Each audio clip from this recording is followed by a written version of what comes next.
Mic check, mic check. 1, 2. What is this? It's Officer Yashawad.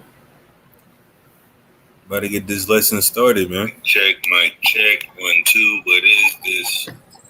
Officer Yashawad. No. Hold on, get this lesson started, man. Check, mic check. Come on, guy. Turn off YouTube, brother. Shalom, Akim Aquapium.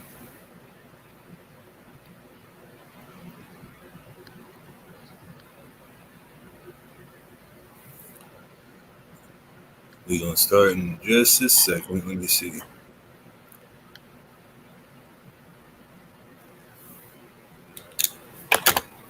Salah.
right.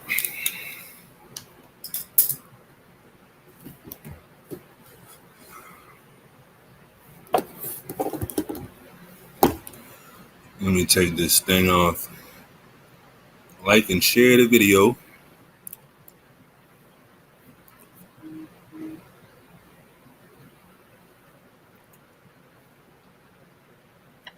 Shalom. Shalom, soldier. Kashab. Shalom, man. First and foremost, want to give call halal Yahweh. By Hashem HaMashiach Yahushua. That's all praise to the Heavenly Father. Name His only begotten Son. Little world originally called Jesus Christ. SICARII San Francisco on the channel. Another late night love edition. You see the title, Real Wealth. Let's figure out what it is according to the Bible. Some people have, the wrong focus in these last days. There's different ideologies about how money should be used, the importance of money. Obviously, there's certain scriptures that have uses, for money as far as, positive things and negative things, but we gonna get there. Actually, I just thought of something that I left out. Anyways, let me get this first, actually.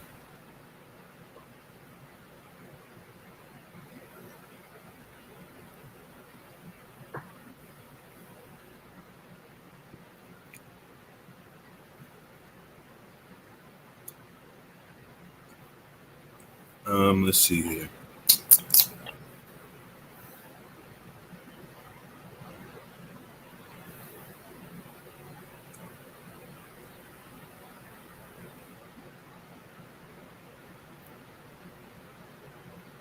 Give me Matthew 6:19.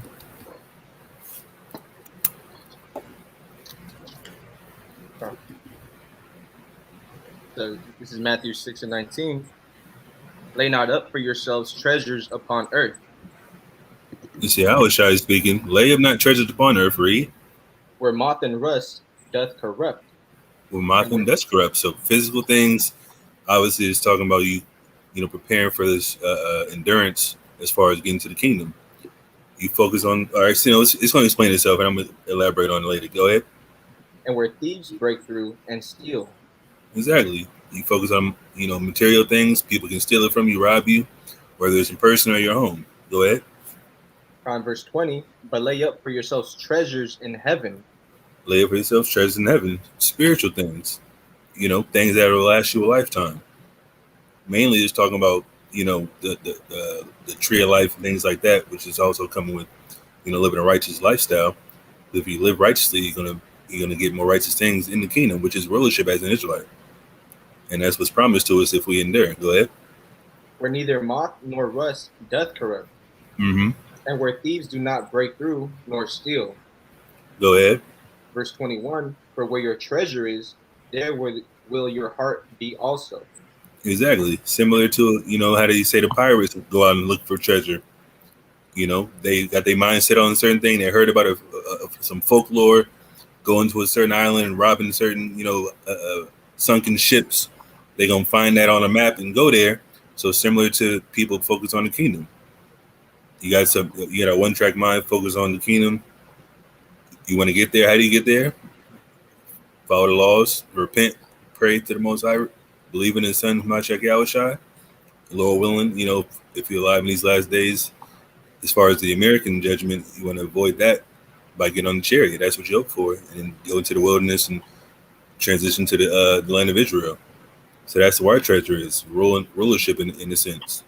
But it starts with, obviously, right now what your focus is. So if your treasure's on, material wealth, material things, it's going to manifest in your works.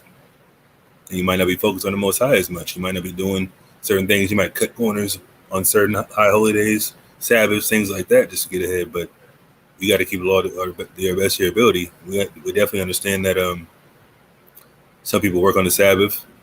It's not necessarily what we try to do, but bills got to be paid, so it's not necessarily about that in reference to just doing it willfully, because we all know we're in captivity, but money has to be made to survive in this place, period. But it's about your intent. Give me Wisdom of Solomon 8:5. There's a precept in this same chapter. What's that? Verse 24. No man can serve two masters, for neither will he hate the one and love the other, or else he will hold to the one and despise the other. You cannot serve God and mammon. Exactly. You can't serve God and mammon. Mammon is money. We should pull that up in the Greek. You can't serve God and money, because like I said, that's what got celebrities in a conundrum. They might believe in God coming into the industry or whatever for entertainment purposes, and they got to go against their own morals to get more money, get more fame, whatever the case may be. And guess what? You sign that contract, people get all scared and go into the mansion parties, yacht parties, see things they wish they didn't seen, and they already there. So okay, well if I see it and go away, I'm gonna lose my fame and fortune, and it might put me to death. But if I just continue on this path, get my money, and nobody else is gonna know what I got to do to get this money. But in their mind, and in the spirit, they know that's why they got to do all them drugs, get all them tattoos, because they lose their mind in them places, selling their soul for money, as they call it. What verse was it in Wisdom of Solomon? Wisdom of Solomon 8 and 5. King Fatham's. What? What happened to Samson after he was blinded? How was he tortured? Is it true he was being milked and thus created Goliath? Absolutely not. What do you mean created Goliath? How did Samson create Goliath?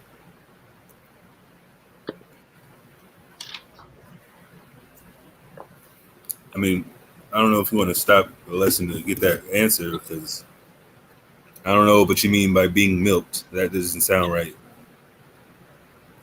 It definitely doesn't make any sense. You just threw me off. Wisdom of Solomon 8 and what again? 8 and 5. Let me see.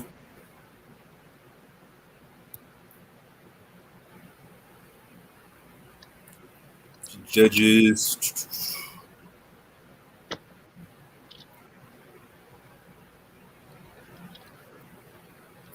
$16 and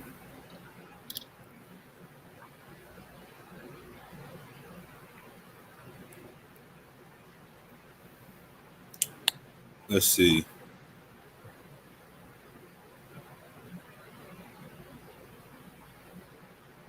At 21 is where they gouge them and stuff. I know. I'm looking because he's talking about how was he tortured. I don't remember Samson being tortured. They just basically cuffed him like with some rope.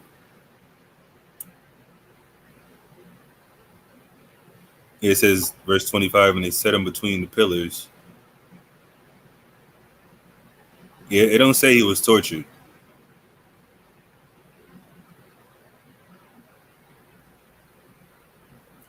I don't know what he's talking about.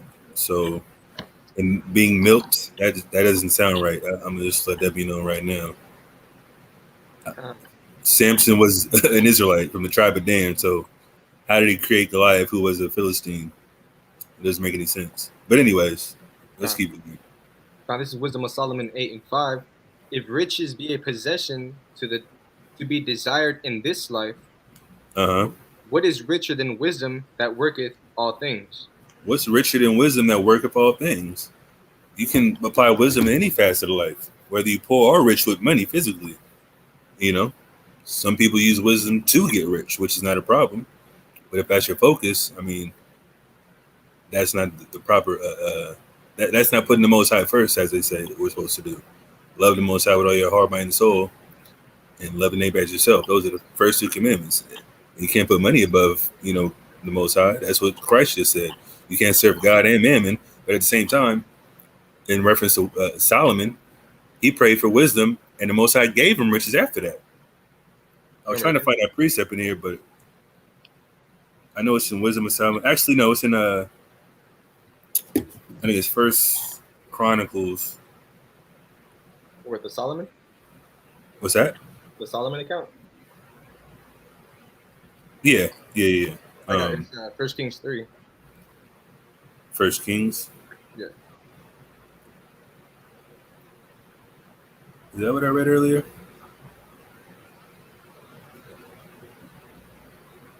Where are you at in First Kings 3? You can start at 7, but that part is verse 9, 10, and 11 talks about him getting it.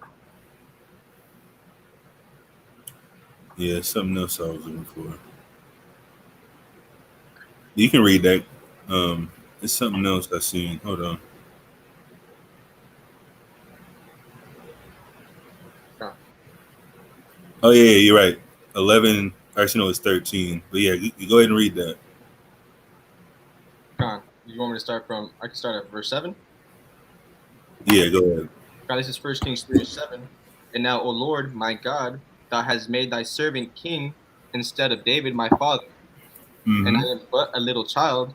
I know not how to go out or come in. Go Verse, ahead. verse 8. And thy servant is in the midst of thy people, which thou hast chosen, a great people that cannot be numbered, nor counted for multitude. Give therefore thy servant an understanding heart Uh huh. to judge thy people, Read. that I may discern between good and bad, or who is Yeah. able to. Yeah. How do you discern between good and bad outside of the laws of God? You can't. Especially as a king, like you have to have wisdom to be a king. And obviously, through him requesting to be wise, like I said, he got the understanding how to judge good and evil. Go ahead. For who is able to judge this thy so great a people? Uh huh. And thy and the speech pleased Yahweh, that Solomon had asked this thing. And God said unto him, because thou hast asked this thing, and hast not asked for thyself long life, Read. neither has asked for riches for thyself, Uh huh. nor has asked the life of thine enemies, but Read. has asked for thyself understanding to discern Mm-hmm. judgment. Exactly. He was in a powerful position, so he had to be able to lead the people of Israel. He didn't care about killing his enemies. He didn't care about money. He cared about the wisdom and knowledge and understanding that he can carry everywhere with him. Whether he's asleep, whether he's in the kitchen, whether he's anywhere across the world, the wisdom's going to remain to judge things righteously, whether it's, between people, where he needs to go, being led by the Spirit of it, essentially. Go ahead. Behold, I have done according to thy word. Lo, Uh-huh. I have given thee a wise and an understanding heart.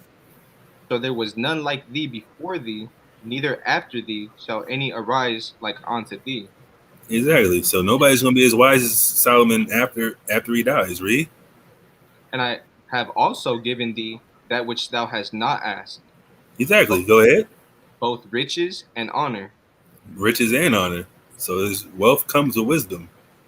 He didn't request it first. He didn't go after it first, but he still was granted that because the Most High was like, yeah, this brother's in the spirit by asking for wisdom first, how to please first and foremost the Most High Yahweh and also the people of Israel, his people. Go ahead. So that there shall not be any among the kings like unto thee all thy days. Is that it? Yeah, that's verse 13. Keep reading. Verse 14. And if thou wilt walk in my ways, to keep my statutes and my commandments, as thy father David did walk, then I will lengthen thy days. Exactly. I'm gonna lengthen your days by doing what I asked you to do, keeping wisdom. Get Isaiah 33:6. You got a preset?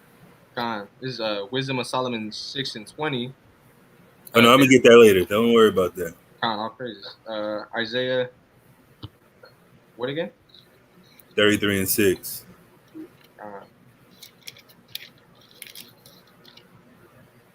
Uh, this is Isaiah 33:6. Uh-huh. It says, and wisdom and knowledge shall be the stability of thy times. Exactly. So same thing Solomon requested is what we should be striving for. The wisdom and knowledge. So whether we have money or not, we all know we're heading towards a crisis in America. Famine of food, water, all that type of stuff. They raising prices of gas. That's going to affect people as well. Jobs are firing people. People are leaving their jobs first and foremost because you know what they're doing. They forcing this mandate on people, especially in California where we're at. Can't even go certain places if you don't have the identification that they're asking for. So it's kind of like the wisdom's going to lead you to places to modify your life, your lifestyle, the ways to get money, secondly, and also sustain you in that walk. Like I said, it's going to be stability of your time. The times we're looking at is going to be a time like never seen before. Jacob's trouble, and that Jacob got to be prepared with wisdom, and that's what Solomon asked for. That's what we got to ask for above anything else. Go ahead. Con, Oh, that's it. and Go ahead. strength of salvation, the fear of the Lord is his treasure. The fear of the Lord is just treasure. Like I said, you fear the Most High first, do His commandments, and He's going to bless you with the abundance after that. Because, like I said, there's nothing wrong with having money. There's a way to go about it. There's a way to handle it, and obviously, it can be utilized for positive things or negative things. We don't get that in a second. You got something? No. Give me Ecclesiastes 7 and 12, and then jump to 16 and 17. This is Ecclesiastes 7 and 12. It says, "For wisdom is a defense." Wisdom is a defense, so it's going to be wisdom is a stability of your time, and wisdom is a defense as well. Because, like I said, I don't have it written down, but the word prudent always comes to mind. When you're prudent, that means you're thinking ahead. You're searching things out that might happen in the future to protect yourself and your loved ones, and especially your nation. You want to warn them about certain things. That's what social media is supposed to be for, not for gossiping and talking shit about people, which is the main thing I see. Liking mad, dumb posts. Like, I mean, it's fine, but it's like the focus should be on blowing a trumpet, whether it's on the street corner if you're in a camp or online, whether it's things about like the mandate, things about food shortages, things about prophecy, things that's going on in other countries that's supposed to be prophesied about. It's all that's what social media is supposed to be utilized for. Not looking at women, if you're a woman, all that type of stuff is just like regular. Like, why you focus on that? Especially this person in the truth. Like, it doesn't make any sense. It's supposed to be utilized for positive messages to uplift people, edify people, build people up. Maybe correct people if you had a relationship with them. There's a lot of that going on, but at the same time, it's like it's coming from a place of it's coming from a place where people think they're better than somebody, and at the same time, they're not living the life they should as well. They just see it as, oh, you're going off, I'm just going to embarrass you or try to embarrass you or try to correct you. But at the end of the day, like, the prophecies are going to unfold regardless of what the doctrine is. The main doctrine we got to uphold to is keeping the laws of God and believing in who the world calls Christ, Yamashak Yahushua. The other prophecies obviously do matter as far as the end time prophecies, but as far as just focusing on the kingdom at first, that's the main thing, and then everything else will fall into place, just like Yahushua said in Matthew the 6th chapter. Go ahead. It says, "For wisdom is a defense, and money is a defense." Exactly. Money's a defense, like I said. So money can be utilized for positive things. Whether you want to get extra food for this upcoming time, extra water, clothing, some wilderness training, whatever the case may be. All that stuff is a defense for the future, coming judgment of this place called Babylon the Great. Babylon the Great whore, read. "But the excellency of knowledge is that wisdom giveth life to them that have it." Exactly. The excellency of knowledge giveth life to them that have it. So however much money you have, if you don't have wisdom with it, it's going to go to waste. And I think it's in the Bible as well. Just hit me. Give me 1 second.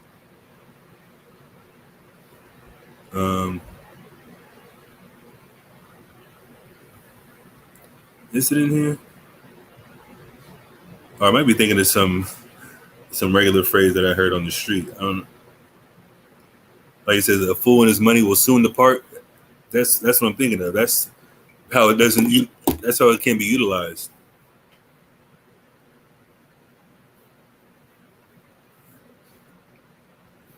The scriptures never say, but perhaps these brothers can shed light on what happened to the young boy Obadiah. How did he die? Obadiah who?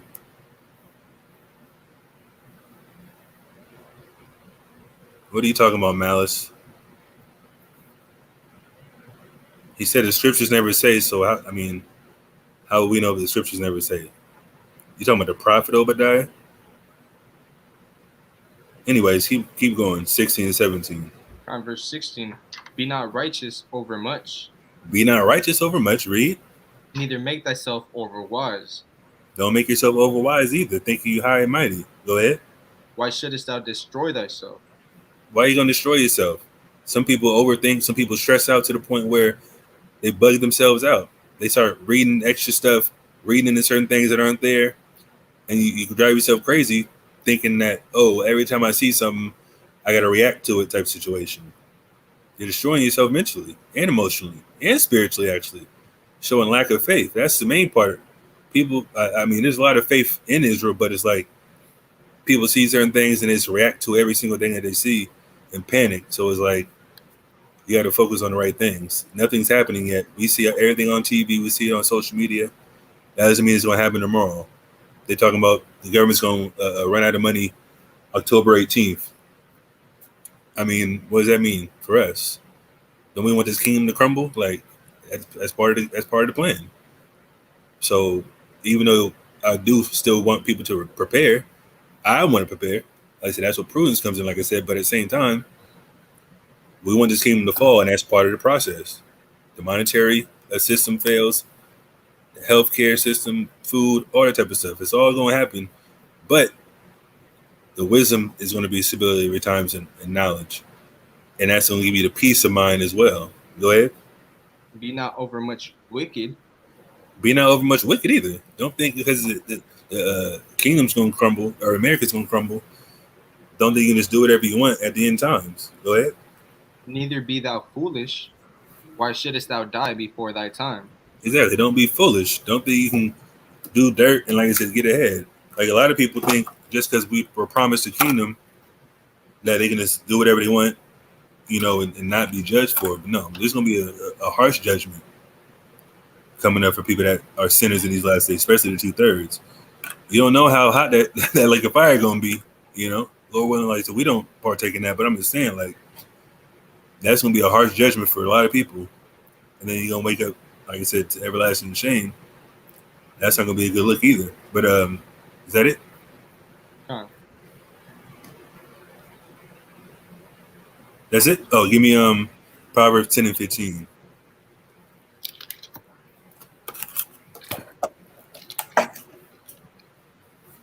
This is Proverbs 10 and 15. It says, the rich man's wealth is his strong city. Uh-huh. The destruction of the poor is their poverty. Exactly. Read that again. Con, the rich man's wealth is his strong city. The rich man's wealth is his strong city. So when you have wealth, that's when you can prepare better as well. Some people are buying extra water, extra food, canned goods or whatever, stuff, dry food. Not a problem. But then you can fortify where you live as well. Some people got the little bunkers or whatnot. Like I said, to each his own. I don't think it's gonna be necessary, but if the Most High wants you dead, you gonna die. Like I'm just saying, that shouldn't be the main thing. But like I said, money can be used for that. Is that it? Con, the destruction of the poor is their poverty. Exactly. So the wealth that you could use to sustain yourself, you might not have, and that's when you get caught up in other things, and that's when it leads to you being reactionary and losing faith and doing something you're not supposed to do. It's like I forgot I had this camera on, but and that's the downfall of being impoverished. You go out in the streets of where I'm at, Sacramento, San Francisco, where you at, East Palo Alto. These people on drugs. They get a little bit of money, spend it on drugs to keep their mind, wandering off, so they don't have to deal with their own lifestyle. But they put their faith in the Most High. Most High can put them in a position to get ahead, to get right in these last days. Maybe walk by a camp one day and hear the word, run across a flyer or two. And then I can build up their spirit and, get them on the right track. That's what we hope for. But money can be used for that. Or, like I said, if you're on the other side of the coin and you don't have money, maybe that's a judgment from the Most High. I got a precept too. Go ahead. What you got? It's Sirach 11 and 14. Hold on. Let me see. You might be, you jumping the gun. I got that already. Con. Give me Sirach 10 and 30 and 31.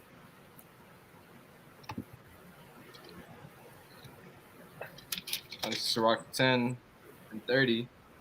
It says, the poor man is honored for his skill, and the rich man is honored for his riches. Exactly. The poor man's honored for his skill, the rich man's honored for his riches. Exactly. Because the poor man got to work to get ahead. The rich man, he don't got to work no more for the most part. He might have worked to get to his rich status, but guess what? He hires poor people to do the work, just like any regular job. The CEO of the company, the executives, they in the top of the building just crunching numbers, pushing paper. Then they going on vacation, living outside the city, miles away from turmoil, with extra money to spare. But read that last part again. And the rich man is honored for his riches. The rich man's honored for his riches. Oh man, they got hella money. You see his house, you see his car.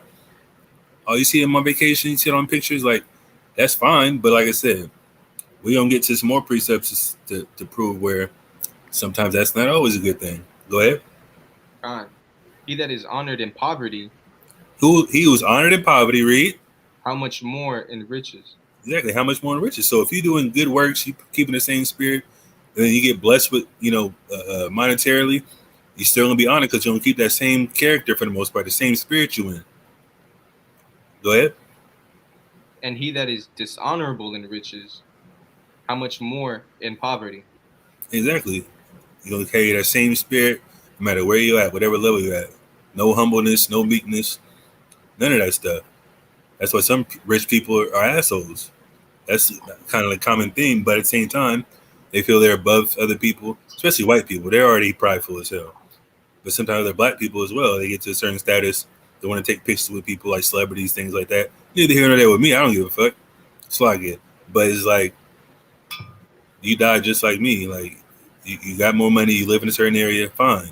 But aren't we the same people still? Like, don't you care about your people?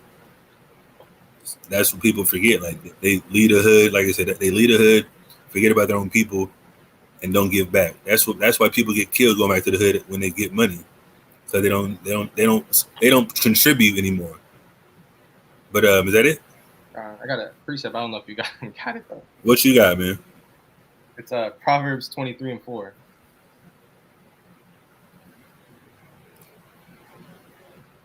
Okay, you good. It's in the Amplified Bible, right? It says, "Do not weary yourself with the overwhelming desire to gain wealth." Exactly. Don't wear yourself with the overwhelming desire to gain wealth. A lot of people aren't where they need to be financially, which is not a problem. Some people have to work 30, 40 years, to sustain themselves. They still have a nice house, still have a nice family, and that's where the Most High put them at. Their level of prosperity is based on the Most High's will for them in their lifestyle. But if you stressing out, then you got to be a certain way, and that's another, not disheartening, but that's another kind of like a deceitful, reason, or not reason, but a deceitful viewpoint of social media as well. You see all these fancy stuff on there. You're like, man, I want to get there. Like, and then you stress yourself out and bug yourself out thinking you got to be somewhere that the Most High don't want you to be. Because he might have you be at that level because, hey, you're, like I said, some people's character does change with money. So like I said, if you're honorable when you're poor, you're going to be honorable when you're rich. If you're dishonorable when you're rich, you're going to be dishonorable when you're poor. So that's why the Most High got people in their plate. And like I said, you stressed out about money all the time. Hey, you got to pray the Most High to get you out of that mind. You got something? I got to finish it, but look at this in the Christian Standard Bible. It says, "Don't wear yourself out to get rich because you know better. Stop." Stop. That's what it says? Yeah. Hey, just stop. Simple. But give me Sirach 13 and 20 to 24. This is Sirach 13 and 20. How was Shai, Solomon, Melchizedek, and Adam? We can get to that. Can I get this first? Yeah, go ahead. That's kind of like a deeper breakdown. Well, not necessarily Solomon and Adam or Melchizedek, but I don't want to break this this rhythm. Go ahead. We already 50 minutes in. I didn't even really go into this yet. Go ahead.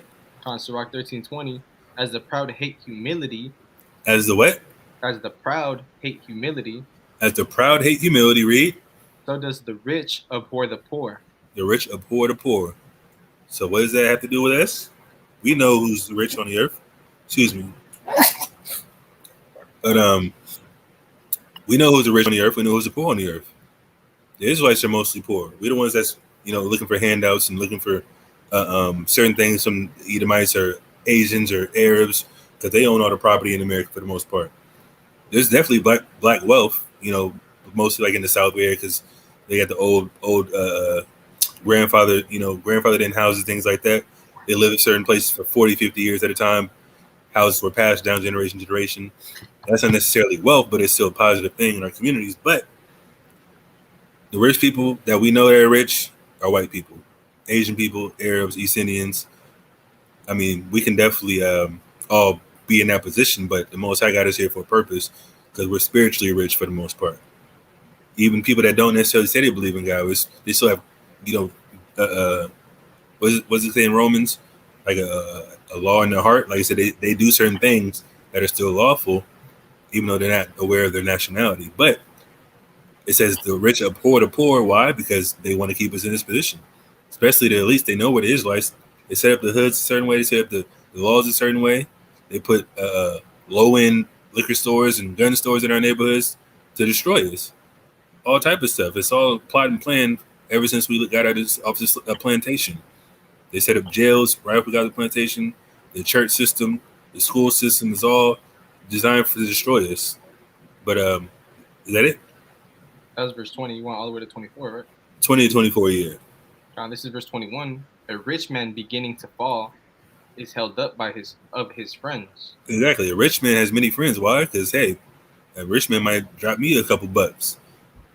At the same time, his friends are probably rich as well. And they all want to keep each other in that position. So they might borrow some money. They know they can get it back from him. But go ahead.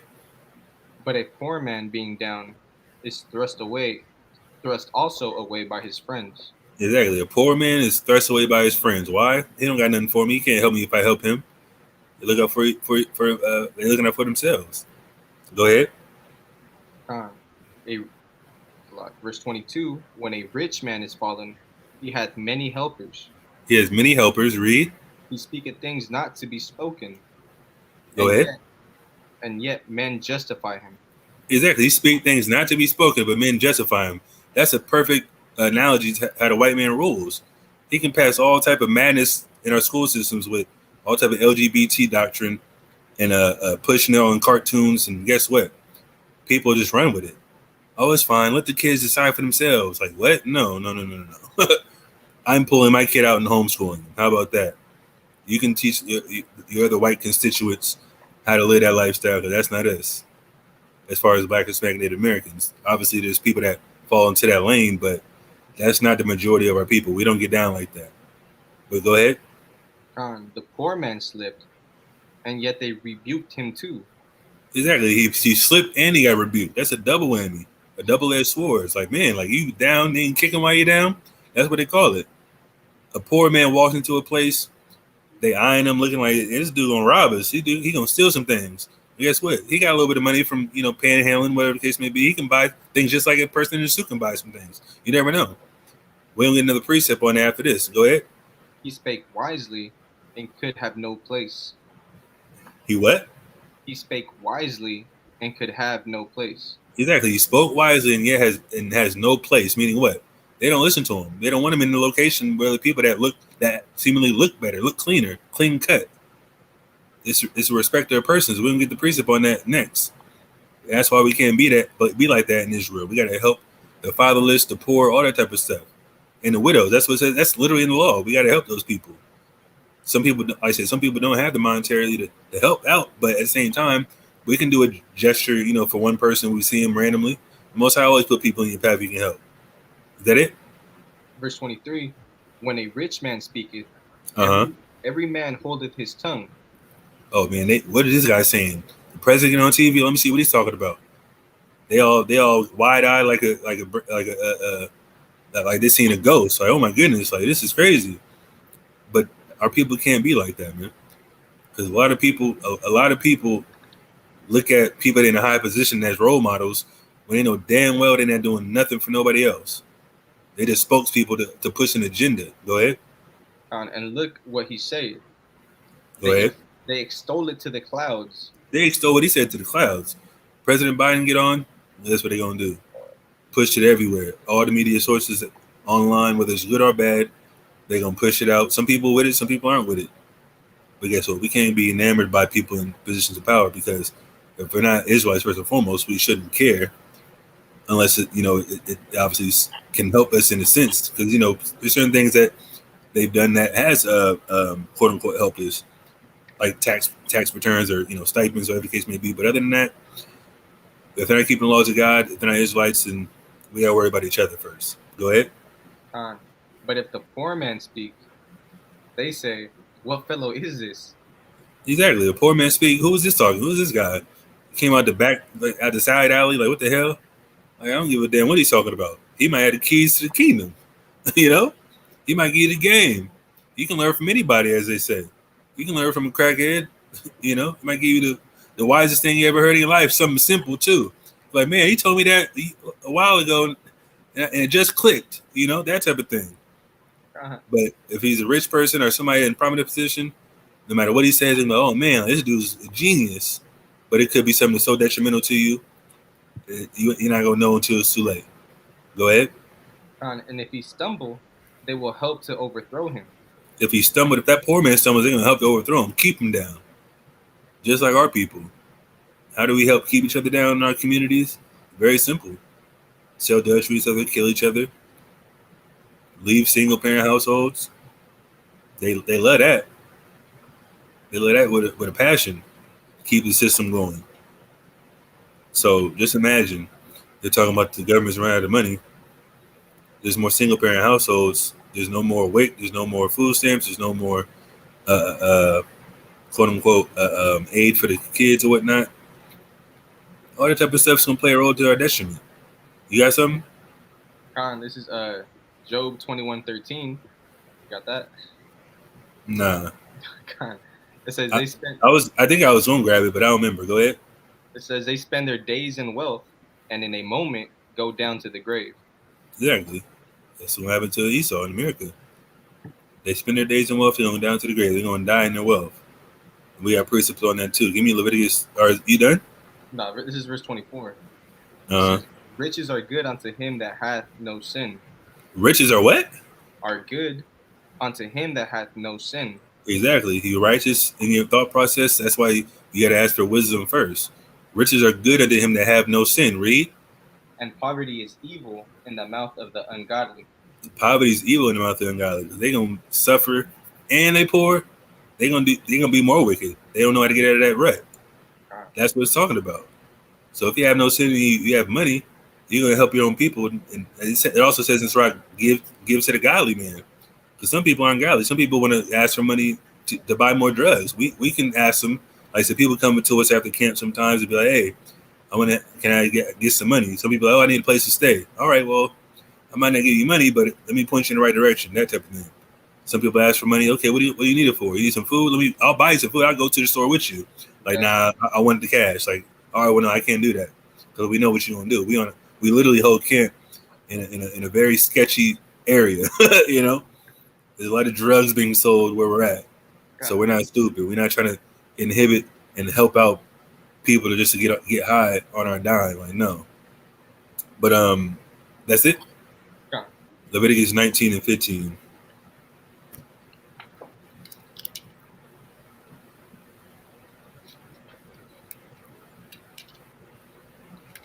Shalom, everybody. Yeah, 15 people in here. Like and share the video, Barbecue Shah. If you have any questions, we can get to them later. Leviticus 19 and 15. Ye shall do no unrighteousness in judgment. You should do no unrighteousness in judgment. Read. Thou shalt not respect the person of the poor, nor honor the person of the mighty. Exactly. Just how it says in Sirach, where people extol the rich man's words and the poor man look at him like he's spit. If you're an Israelite, you're not supposed to do that. You can't respect persons. If a poor man walks up to you, a rich man walks up to you, you got to treat him the same way. Go ahead. But in righteousness shalt thou judge thy neighbor. In righteousness you should judge your neighbor according to the laws of God. That's called being rich in spirit, because you're not cutting corners with the Most High or your people. So like I said, the law goes forth first. Loving the Most High and loving your neighbor as yourself, whether they got money or not. That's why if an Israelite is poor, if we was in the land, we'd hire him until he got on his feet. And it says don't punish a thief if he steals to satisfy his hunger. So we can't really be mad at that, because nobody gonna feed him. He gotta take what he got to get, even though it's not necessarily a good thing. But hey, if he's an Israelite, like, okay, I know why he did it now. But that's when you take them to the side. Hey, let me show you where to go. Is that it? Con. Deuteronomy 6:25.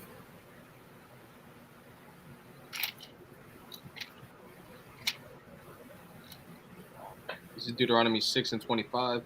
And it shall be our righteousness. It's going to be our righteousness what? If we observe to do all these commandments. If we observe the commandments, read. Before the Lord our God, as he hath commanded us. Exactly. That's our righteousness. So people talking about we can't get righteousness from the law alone. It's kind of true at this point because it was more of a carnal sense in the Old Testament. Now it's more of a spiritual walk. That's why you got to be rich in the spirit as well, and also keep faith. That way you can keep the laws in the spiritual sense in your mind. And like I said, that's when we're going to transition, like I said, when we get back to our homeland in Israel, be the new covenant and have to be programmed perfect to be perfect. And then we're going to be, like I said, living the law flawlessly. But right now, we got to have it in our minds, write it down certain places, have it on our doorposts, walk around with Bibles in your phone, whatever the case may be. Just to have it in your mind in every way. Because the law is, like I said, our heritage. Is that it? Oh. Psalms 119:14. There's a lot of wisdom in the Bible. Like I said, money, like I said, is a defense, but wisdom is a defense as well. You can use the wisdom to buy things to defend you, as is written. Go ahead. This is Psalms 119, verse 14. I have rejoiced in the way of thy testimonies. I rejoice in the way of thy testimonies. Read. As much as in all riches.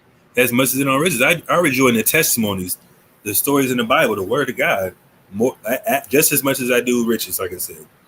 So if I have the law of God in my heart, if I'm thinking about meditating on the law, like it says, the riches is going to come regardless. And if it doesn't come, I'm still delighting in the testimonies, period. Because the Most High going to sustain me. Give me that peace of mind. Like I said, I've been through plenty of, hiccups and turmoil living on my own, paycheck to paycheck type situations. But guess what? The Most High always had my back, and that's how it works. I'm not worried about nothing. I got 30 days to make something happen every month, So I got a roof over my head, I'm straight. My car note, whatever. Any other bills I have, hey, as long as I got a roof over my head, I'll make something happen. That's how it works. But like I said, everybody doesn't live that way, obviously. Some people can sustain themselves better, save, and, have a partner, to help them. Obviously, the Most High set them up that way for a purpose, but the main focus should be the wisdom as our defense and wisdom as being the stability of our times to catapult you into more sustainable living conditions, things like that. Is that it? Huh. You got a precept? Yeah, but I don't know if you got it. Job What? 28:18. Huh? Job 28:18. Oh, no, I don't got nothing in Job. I saw a couple in Job I was going to use, but I was like, nah. Go ahead. Con. It says, no mention shall be made of coral or of pearls, for the price of wisdom is above rubies. You said what? It says, no mention shall be made of coral or of pearls, for the price of wisdom is above rubies. Exactly. The price of wisdom is above rubies, so it's worth more than any physical, monetarily, gold, rubies, oil, whatever the case may be, because the wisdom can get you out of places money can't. Is that it? Yeah. Give me Proverbs 3:13-18. Shalom, Kayadawan. Con, this is Proverbs 3, verse 18, you said? 13-18. 13, con. Verse 13, happy is the man that findeth wisdom. Happy is the man that finds wisdom, read. And the man that getteth understanding. Uh-huh.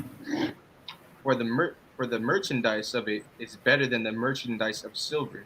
Exactly. The merchandise of wisdom is better than silver, read. And the gain thereof than fine gold. The gain of wisdom is better than fine gold, read. That's how precept you brought out. Go ahead. She is more precious than rubies. Is more precious than rubies, just like you read before, read. And all the things thou canst desire. And everything you can desire. Wisdom's above all that.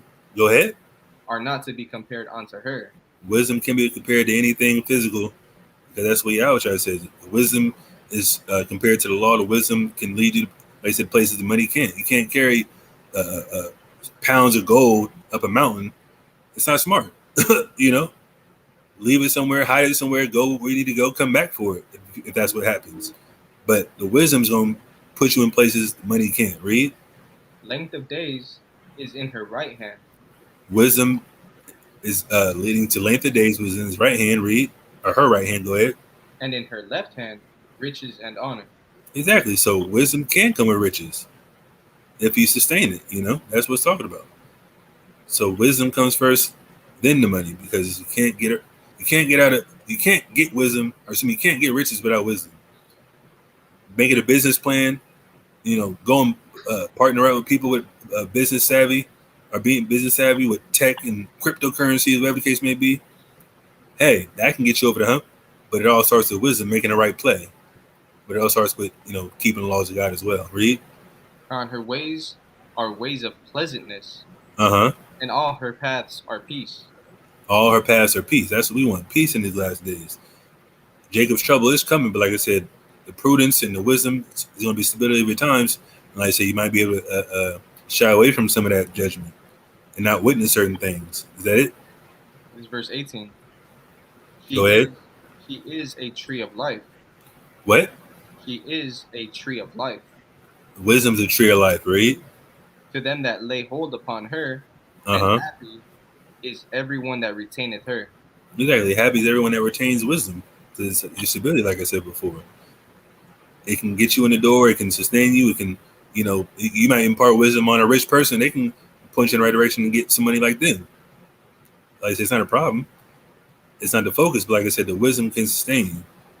You got something? I got a few. I mean, they're all kind of tied into that. Verse 15. Yeah, no, Huh? you touched on the ones that I had right here. All right, give me Psalms 37, 16 to 17.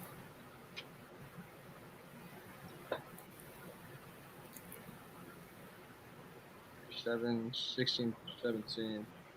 On Psalms 37, verse 16. A Read.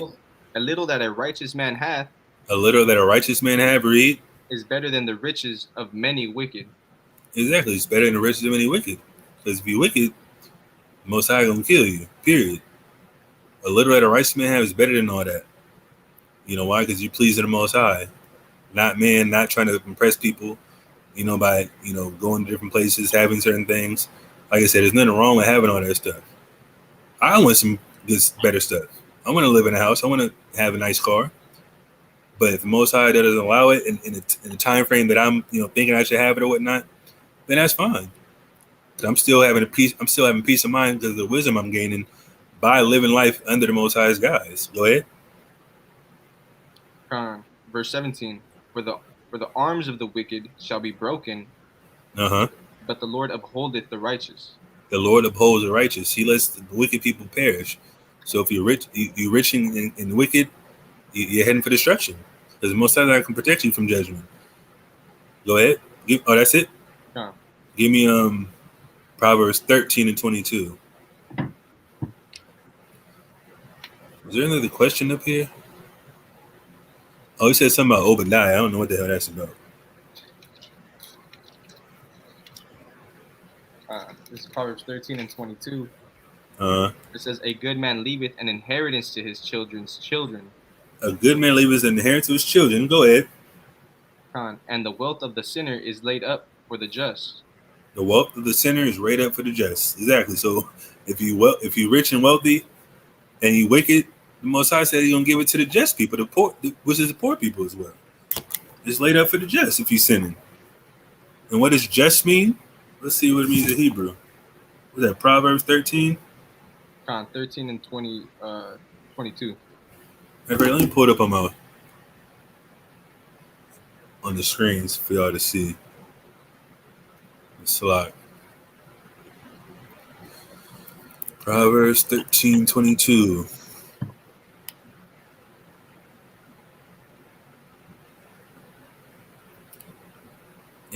Well, let me share my screen.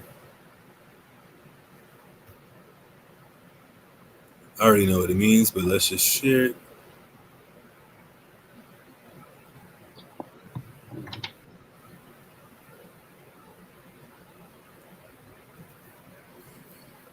H6662 Sadak, meaning just, lawful, righteous. Read that verse again. Con. It says, "A good man leaveth an inheritance to his children's children, Uh-huh. and the wealth of the sinner is laid up for the just." The wealth of the sinner is laid up for people that are lawful and righteous. That's it. So if you live in righteous and you're not rich your whole life, you don't have to worry about that. Because the Most High gonna give you the riches anyway. And that's what we hope for, like I said. We already know it says in Isaiah that the forces of the Gentiles gonna be brought to us. We're not gonna be worried about money in the kingdom. You know, this lifestyle or this lifetime that we're in right now is like, okay, well, we want to be prosperous as possible, which is what we should be aiming for. Like I said, we can't just think we're gonna leave America and escape judgment. But at the same time, our people are here. We want to help our people as well. And the only way we can do that is with more money. But it shouldn't come at the expense of our morality, and character, and treating people how the Most High don't want us to treat them. I got a precept too. Go ahead. It's Psalms 49. You got that? I actually do. What verse is that? 6 and 7. That's actually next. You can read that. Actually, yeah, that's the very next verse that I was going to call. Yeah, go ahead. That's what the Spirit. Yeah. It says, "They that trust in their wealth and boast themselves in the multitude of their riches, Go ahead. none of them can by any means redeem his brother." Exactly. You want to boast yourself how rich you are. You above other people in reference to that. As the Most High deem you be judged, or your brother or your family, no money can save them. If somebody in your family gets hit by a car, has a put in a coma, aneurysm, whatever the case may be, you're in a hospital, you got the best doctors, the best neurosurgeons. Most High is in control of that. No amount of money can buy that man's health or that person's health. Because the Most High called his number, had a death angel or evil angel get on his line, do his job pretty much. Like it says in Sirach 39. Please the one that made him by doing judgment. Go ahead. Nor give to God a ransom for him. That's 7. You can't pay the Most High off. He's not a respecter of persons. He's gonna judge you according to your works. Give me Sirach 14 and 3. You got more precepts or something? I have a few, but you're already going through most of them. Okay. Well, I only got. Let me see. This is a short lesson, but I got like 5 verses left, and then we can answer a couple of questions, I guess. Sirach 14 and what again? 14 and 3. Sirach 14:3. "Riches are not comely for a niggard." Read that again. Read it to G&T next after this. Read this first, though. It says, "Riches are not comely for a niggard." Riches are not comely for a niggard. Read. "And what should an envious man do with money?" What should an envious man do with money? What is he going to do with money? Read it in the G&T.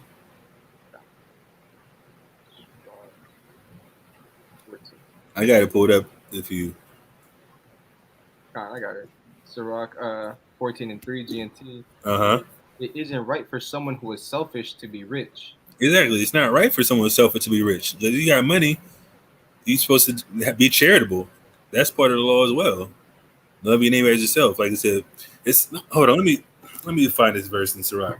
Read that again. "It isn't right for someone who is selfish to be rich. What use is money to a stingy person?" Exactly. Excuse me. What use is money to a stingy person? You gonna hoard it to yourself? That's why it says you laying up things to rot, for dust and mold and moths. You laying up things that's collecting dust when you could be giving it away to other people. Like this such thing is too much money. Like it is going on trips, owning all these houses you don't live in. Like for what? Like why? You can own maybe 4 or 5 houses in different states you travel to. If you have business there, whatever the case may be, or rent them out for Airbnb. That's not a problem. Other people can use it. But you just hoarding money and just not helping people, especially as an Israelite, it doesn't make any sense.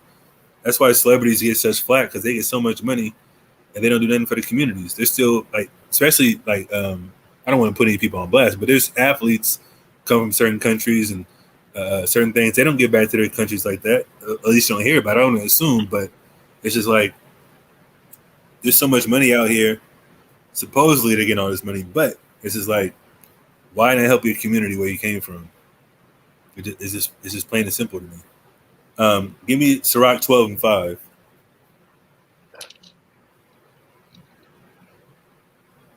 Actually, hold on. Let me see. Is this it?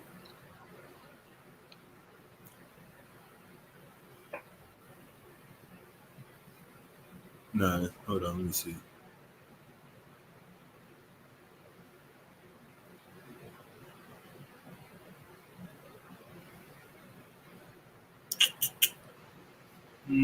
That's not it. Is it it? Hold on.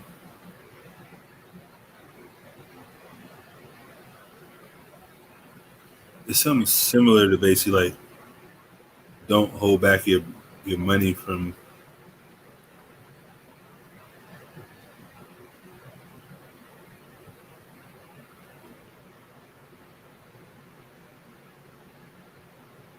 Hold on, real quick. You got something? You can bring out something. Got Baruch 3:9 through like 14. Go ahead. Kind of says, "Hear Israel, the commandments of life. Give ear to understand wisdom." Right? How happened it, Israel, that thou art in thine enemy's land, that thou art waxen old in a strange country, that thou art defiled with the dead, that thou art counted with them that go down to the grave. Thou hast forsaken the fountain of wisdom. For if thou hadst walked in the way of God, thou shouldst have dwellest in peace forever. Verse 14 says, "Learn where is wisdom, where is strength, where is understanding, that thou mayest know also where is length of days and life, where is the light of the eyes and peace." You can break it down if you want. Pretty much is going into how is it that we're in this land, right? Because I mean, first and foremost, we were going to prophesy to be everywhere, scattered everywhere.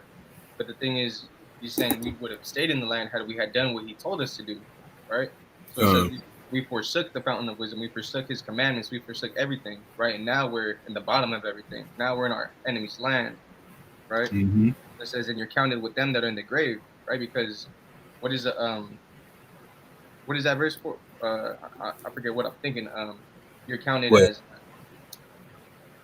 It just went through my head. You shall remain in the congregation of the dead. Yeah, right? Yeah. Well, that verse pretty much is saying you're counted with them that are in the grave already, man. You forsook the Most High. Right? Exactly. Learn where is wisdom, where is strength, where is understanding. These commandments in this word, abide in this word, right? That thou mayest know also where is length of days and life, where is the light of eyes and peace. Give me Sirach 37:6. That's what I wanted. Sirach 37:6. Uh-huh. It says, "Forget not thy friend in thy mind." Don't forget your friend in your mind. Read. "And be not unmindful of him in thy riches." Exactly. Don't be unmindful of your friend in your riches. So if you get money and you're familiar with the community you come from, people that you're familiar with, you're supposed to lend money to them, help them out. Like a lot of people say, "Oh, let's build a community center and a basketball court and all that stuff." Youth centers, like you gotta.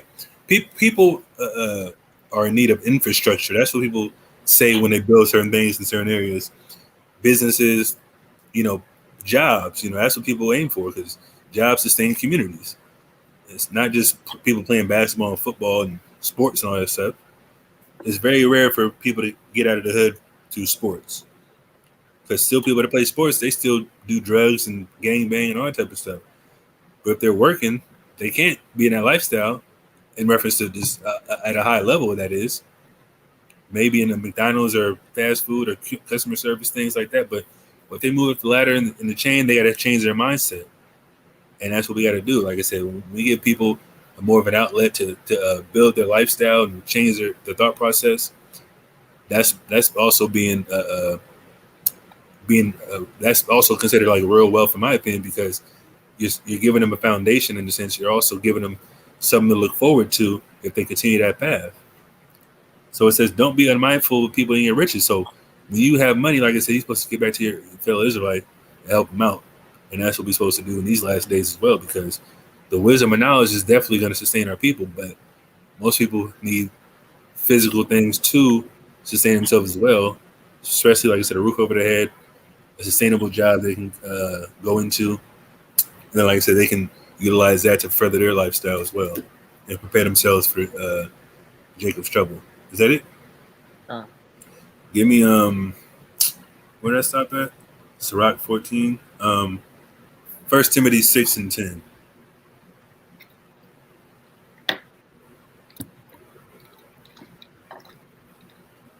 This is 1 Timothy 6 and 10. For the love of money is the root of all evil. The love of money is the root of all evil, period. That's what happens when you serve mammon. You can't serve God and mammon, but the love of money is the root of all evil. That's when you do anything for it, you kill for it, cheat for it, scam people for it, all that type of stuff. It happens all the time. People in Israel, people in other countries, whatever the case may be, money is the driving force of a lot of corruption and evil works. And that's why we can't respect their personal judgment. But at the same time, if people have money, they got to utilize it properly, help people properly, and have enough wisdom to know who to help. Go ahead. Which while some coveted after, they have some coveted after you coveted it, you loved it so much that you went for it in every facet of life. Read. They have erred from the faith. They've erred from the faith, focusing on money too much. Read. And pierced themselves through with many sorrows. He pierced himself with many sorrows. Give me damn, I just had it too. Hold on, let me see. Sirach 31 and 1. So you covet riches, it's not going to be good for you because you lose out on other things. Sometimes you gamble away your riches trying to get money. That's happens in real life as well. You lose so much money, your wife leave you because you gamble it away, try to get more money. Like you use the money that you have to try to gamble it away. Like that's not smart. Go ahead. Sirach 31 and 1. Watching for riches consumeth the flesh. Watching for riches consumes your flesh. It's not a good thing to watch for riches. That's not the main goal in life, right? And the care thereof driveth away sleep. Exactly, it drives away sleep. You can't sleep without you got that itching hand. Then you got to go to the casino. Then you got to hit a lick. Then you got to sell drugs. Then you got to, those women sell your body to get money. Like it's madness. It's gonna drive away your sleep trying to focus on the wrong things. It's the root of all evil. Because what does it say in 1 Timothy 6 and 10? The last part. It says, which have some, they have erred from the faith. They err from the faith, read. And pierced themselves through with many sorrows. Exactly. You pierce yourself through with many sorrows. After you try to bust that move, try to flip a pack, whatever the case may be, you lose it, get robbed for it. A woman get, done bad over, a bad transaction, her lifestyle. It's not a good thing. Go ahead and read Sirach 35 and 12. There's a precept in that one too, in Sirach 31. Huh? Oh, go ahead. It says, gold has been the ruin of many, and their destruction. Gold has been a ruin of many, read. And their destruction was present. And their destruction was present, period. You know why? We're going to read another verse in a second. Read.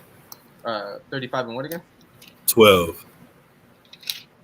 This is Sirach 35 and 12. Do not think to corrupt with gifts. Don't think to corrupt with gifts. Read. For such he will not receive. Mm-hmm. And trust not to unrighteous sacrifices. Go ahead. For the Lord is judge, and with him is no respect of persons. Exactly. The Lord is going to judge you regardless of your status, whether you have money or poor. You gotta see that the Most High is overseeing everything that you do. And if you got the wisdom, you know what's right or wrong. You're not going to treat people how you think they should be treated based on their status in life. No respect their persons in judgment. Period. What you got? Luke 12 and 15. Right, it says, this is in the contemporary English, right? It says, then he said to the crowd, do not be greedy. Owning a lot of things won't make your life safe. What that again? That's Luke 12:15. Read it again. Khan. Then he said to the crowd, "Don't be greedy. Owning a lot of things won't make your life safe." Exactly. Perfect precept. Proverbs 11:4. Owning a lot of things won't make your life safe. Like I said, the Most High pull your number, man. Judgment's coming down the pipe. Period. That's why you got to put your thoughts on treasures in heaven, and then everything else can be added unto you, as it says. Khan. That's the real wealth, the riches of heaven, the wisdom and knowledge and understanding that the Most High bestowed upon our forefathers and that passed on us as being awoke in these last days. The wisdom is more beneficial. Go ahead. Because Proverbs as 12. we all know, the money system's going out the window. And if you didn't know, diamonds ain't worth a damn thing in reality. The diamond district is a scam. All them diamonds coming out the ground aren't worth nothing because, first of all, it's an agenda to basically keep all the diamonds inside, certain stakeholders' place, like the Jewish man. Jewish man runs the diamond district, obviously, but they only let out a certain amount of diamonds to keep the price up, and that's why it's so much money. Gold costs more than diamonds for real.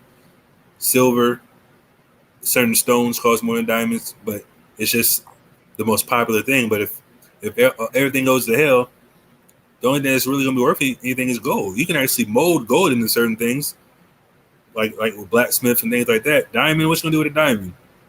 Cut some glass? Like, what are you gonna do? That makes no sense. But anyways, go ahead. Proverbs 11:4. Riches profit not in the day of wrath. Riches profit not in the day of wrath.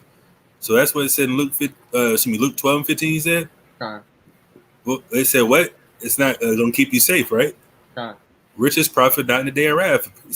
Perfect precept and perfect time to the spirit. Read. But righteousness delivereth from death. Righteousness delivered from death. Righteousness is what? Keeping the laws of God. That tree of life comes with righteousness. That is our righteousness, as it's written. Deuteronomy 6:25. We read that earlier. That's the real wealth we got to aim for. There's more precious than silver, gold, rubies, and that's what's going to keep us stable and have that peace of mind. Give me you got something? Uh, that was no, you're good. I was gonna get a precept for what I had pretty much before. What? So in that Baruch 3:10 one, or 3:14, right, where it says, "Learn where is wisdom, where is strength, where is understanding, that thou mayest know also where the length of days and life, where is the length of the eyes and peace." Exactly. And then Baruch 4:2, where it says, "Turn thee, O Jacob, and take heed of it. Walk in the presence of the light thereof, that thou mayest be illuminated." Right, that's the life. That's the light right there, right? In Exactly. verse 1, it says, "This is the book of the commandments of God, and the law that endureth forever. All they that keep it shall come to life, but as such leave it shall die." Exactly. The life is with the commandments of God. Period. Give me Sirach 40:1 and read the tune. This is Sirach 40, verse 1. It says, "Great travail is created for every man, Great travail is created for every man, so a man and woman. Read. and a heavy yoke is upon the sons of Adam. Uh-huh. From the day they go out of their mother's womb, till the day that they return to the mother of all things. Go ahead. Their imagination of things to come, and the day of death, trouble, uh, trouble their thoughts, and cause fear of heart. Go ahead. From him that sitteth on a throne of glory, unto him that is humbled in earth and ashes. From him that weareth purple and a crown, unto him that is clothed with a linen frock. Go ahead. Wrath and envy, trouble and unquietness, fear of death and anger and strife, and in the time of rest upon his bed, his night's sleep do change his knowledge. Read. Verse 6, "A little or nothing is his rest, and afterward he is in his sleep as in a day of keeping watch, Uh-huh. troubled in the vision of his heart, as if he were escaped out of a battle. Go ahead. When all is safe, he awakened and marveleth that the fear was nothing. Read. Such things happen unto all flesh, both Yeah. man and beast, Read. and that is sevenfold more upon sinners." Exactly. Everything's happening to everybody at a consistent pattern, but it's 7 times more if you're a sinner. All that worry and doubt and stress and strife, calamity, whatever you want to call it, the travail, all that type of stuff happens to sinners 7 times more. So what route are you going to take? That's what it's talking about. So the Most High judges everybody. So if you worrying about certain things, having lack of faith, not necessarily not preparing, but just moving in wisdom, asking questions on what to do in certain aspects, that's a part of wisdom as well. Because that's why people say, what? Oh, that man has a wealth of knowledge. That's a phrase. Having a wealth of knowledge is a positive thing. People can go to you for advice, counseling, what to do in certain situations, how to move, when to move. You got to have somebody trustworthy as well. But at the same time, that's how the Holy Spirit works as well. You can put people in your life to be able to ask those type of questions too, and move properly to remedy certain situations. Go ahead. On verse 9, death and bloodshed, strife and sword, calamities, famine, tribulation, and the scourge. These things are created for the wicked. Everything's created for the wicked, read. And for their sakes came the flood. Exactly. Talking about the original first death. All this stuff was happening in Adam's time. So the Most High had to flood the earth and get rid of everybody, except for Noah and his family. Go ahead, read Sirach 11:14. This is Sirach 11 and 14. Show the quad. Read. Prosperity and adversity, life and death, poverty and riches come from the Lord. Everything comes from the Lord. Life, riches, prosperity, everything like that. If the Most High wants you to have money, guess what? It's going to happen. He's going to put something in your spirit, have you do certain things, meet certain people, and put you on your way to prosperity. It might happen in a year, it might happen in 10 years, it might happen when you're older. Who knows? But if Most High got it in the works for you, it will happen. As long as you please doing what was pleasing in the sight. Read. Sorry, that was 14. Read 25 to 27. Verse 25. In the day of prosperity, there is a forgetfulness of affliction. Exactly. When you prosper, you don't worry about affliction. You don't think trouble's coming around the corner. You got a nice house, nice car, like I said, beautiful family, white picket fence with a dog, all that type of good stuff with movies. You're not worried about affliction because you're living good, you're living righteous. Go ahead. And in the day of affliction, there is no remembrance of prosperity. There's no remembrance of prosperity when you're going through affliction as well. You're not thinking about nothing but getting out of that jam, getting out of that health condition, like I said. Or your family member's health condition. Who knows? Most likely, like I said, can judge your family too. But guess what? When you seek first the kingdom of God, like the quad said, I brought that out. That's the first scripture I brought out in the quad. When you seek first the kingdom of God, the Most High going to put you on the path of righteousness, sustain you, as long as you're doing what you need to do. But is that it? And you want to verse 26 too? Yeah. 26 and 27. For it is an easy thing unto the Lord in the day of death to reward a man according to his ways. Exactly. The Most High can record you according to your works, period. That's what we all hope for. The major reward is that crown of life and that rulership position. But like I said, while we're on this earth, we still want to prosper and be happy, be able to enjoy our families, all type of stuff. Watch our kids grow if you have kids. Everything happens for a purpose. But it all starts with putting the Most High first. Serving the Most High and not mammon first. Read. The affliction of an hour maketh a man forget pleasure. The what? The affliction of an hour maketh a man forget pleasure. Exactly. The affliction of an hour make a man forget pleasure. The pleasure of having money, the pleasure, being on vacation. Some you see in certain movies, people are enjoying themselves on a beachfront. Shark attack happened. Everybody panic. Oh my God! I just had a shock. Like, what the hell happened? That can happen. People get shot in front of people. Anything can happen. People drown. All that type of stuff is judgment, and it might just boggle your mind. Like, man, I'm over here in a whole other country, thinking I'm supposed to be enjoying my life. Meanwhile, I'm watching, foreign news, people being kidnapped and killed and all that type of stuff, overdosing on drugs. Like, what the heck? And that moment of affliction, you're not thinking about being enjoying your time. That can happen to Israel, can happen to anybody.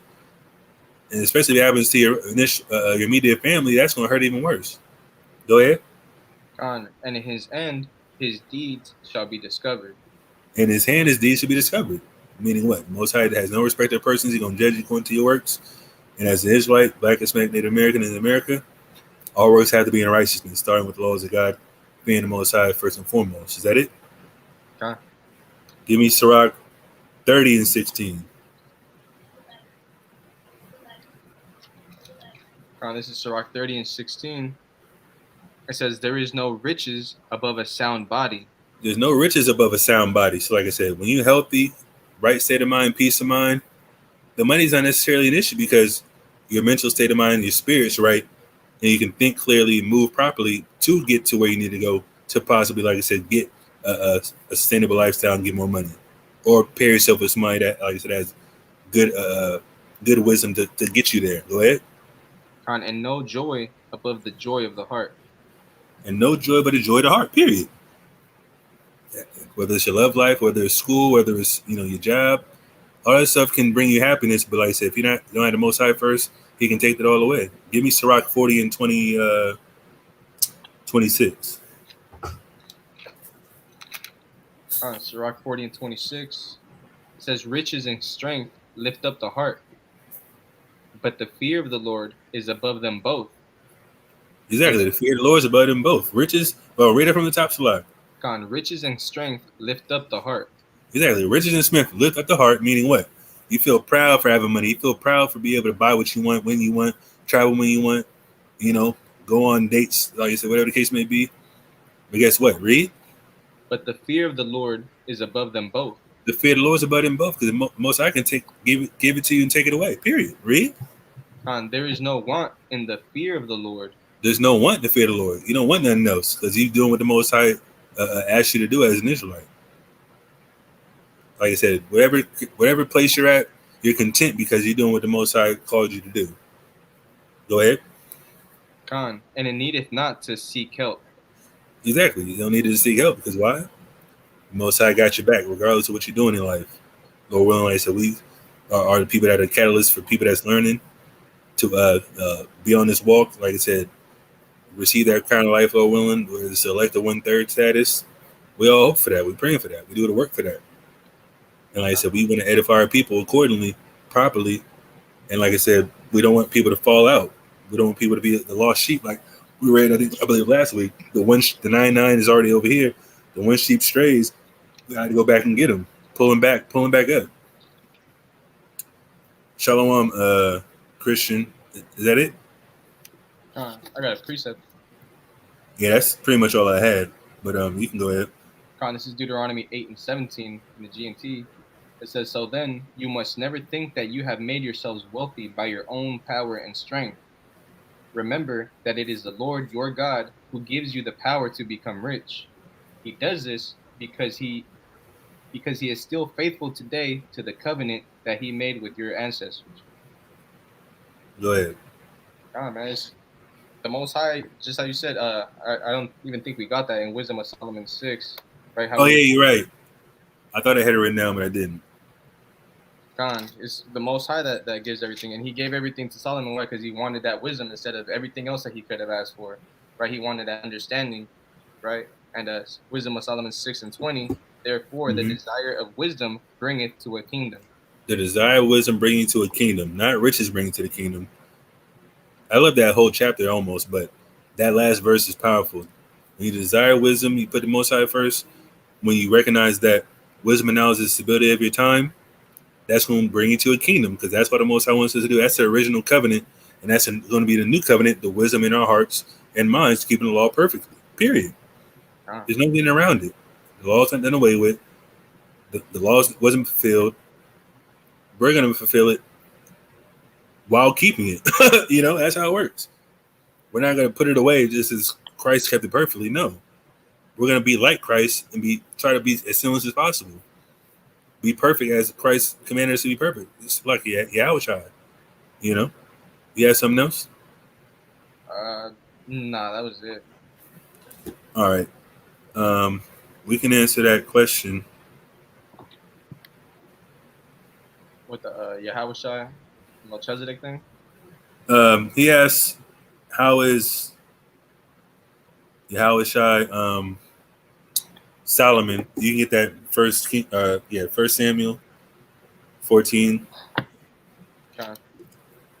Pretty simple. Or 12. First Samuel 12. So like Second Samuel 12. I don't know why I keep saying that.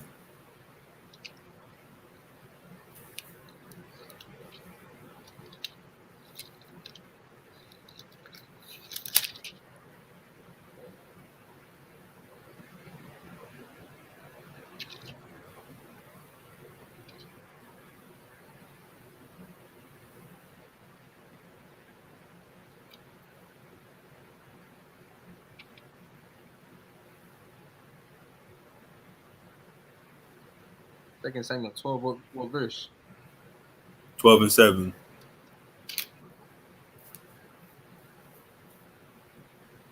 This is 2 Samuel 12 and 7. And Nathan said to David, Thou art the man. Thus said the Lord God of Israel, I anointed thee king over Israel, and I delivered thee out of the hand of Saul. Keep reading. And I gave thee thy master's horse and thy master's wives into thy bosom, and gave thee the house of Israel and of Judah. And if thou had been too little, I would moreover have given unto thee such and such things. Moreover, hast thou despised the commandment of the Lord to do evil in his sight. Thou hast killed Uriah the Hittite with the sword, and hast taken his wife to be thy wife, and hast slain him with the sword of the children of Ammon. Verse 10. Now therefore the sword shall never depart from thine house, because thou hast despised me, and hast taken the wife of Uriah the Hittite to be thy wife. Hold on. Where you at? That's 12. I think you're looking. Hold on. I think it's like 16. Looking for the Stripes of Man one? Yeah. Slagia. Where is it at?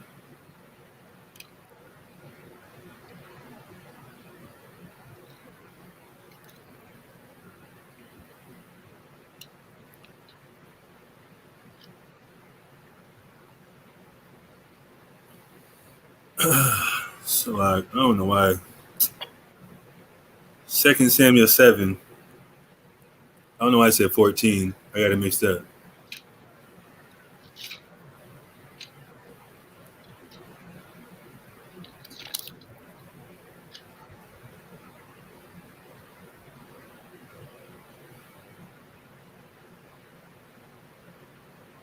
This is 2 Samuel 7 and 12. And when thy days be fulfilled, and thou shalt sleep with thy fathers, I will set up thy seed after thee, which shall proceed out of thy bowels, and I will establish his kingdom. Right, verse 13. He shall build an house for my name, and I will establish the throne of his kingdom forever. Exactly. Talking about Solomon, but let's see him get detailed. Read. Verse 14. I will be his father, and he shall be my son. Uh-huh. If he commit iniquity, If Solomon commits iniquity, what? I will chasten him with the rod of men and with the stripes of children of men. Exactly. So let's see what Solomon did. Get me 1 Kings 11 and start at 4. This is 1 Kings 11 and 4. For it came to pass when Solomon was old that his wives turned away his heart after other gods. And his heart was not perfect with the Lord his God, as was the heart of David his father. Verse 5. For Solomon went after Ashtoreth, the goddess of the Zidonians, and after Milcom, the abomination of the Amorites. And Solomon did evil in the sight of the Lord, and went not fully after the Lord, as did David his father. Exactly. So he served idols, but it says what? He was supposed to be chastened with the rod of men. Correct? And with the stripes of the children of men. So let's see what happened with Solomon. Slide.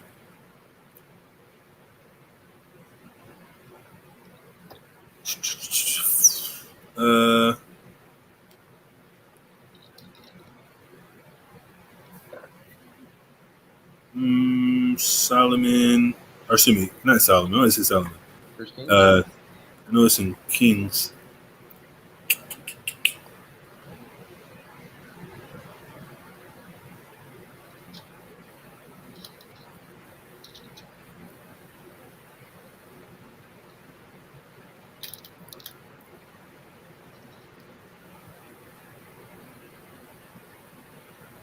Shalom, Yahab. First Chronicles 29:28. First Chronicles Oh, 29. Salak. No, that's not it. This is David.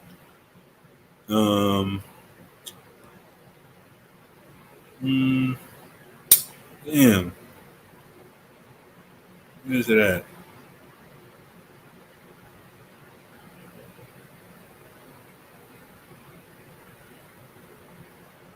Where it says he died in peace.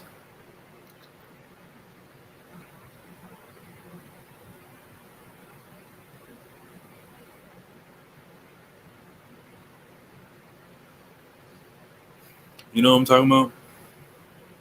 Look at that.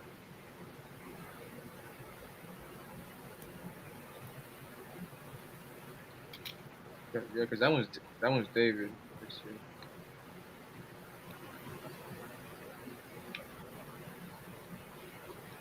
You said what? Because the First Chronicles 1 is David. Yeah.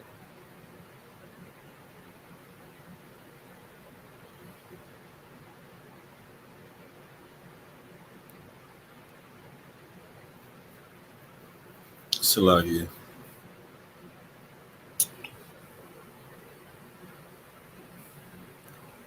Can't edit this out. It's a lot.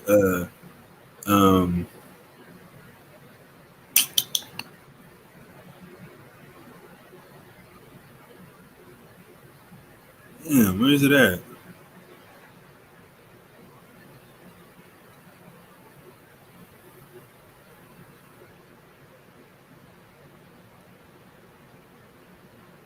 Second, or excuse me. It's in a couple of places. First Kings.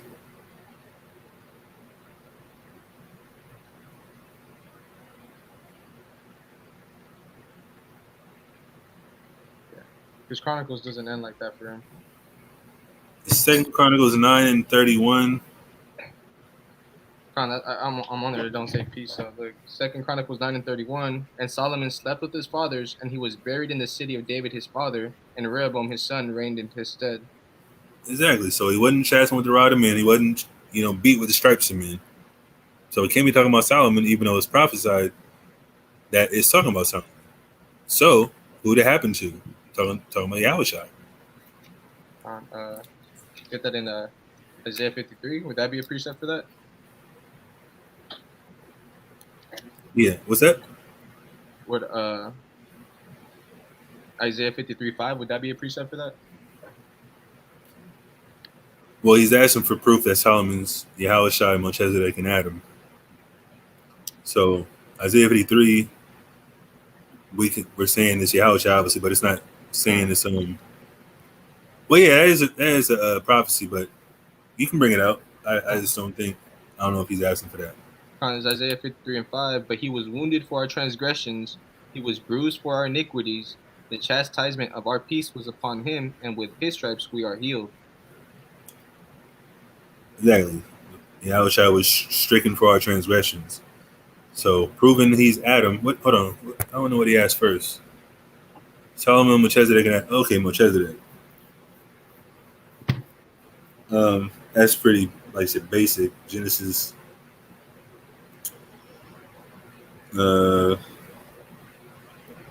It's 14 actually. Genesis 14 and 18.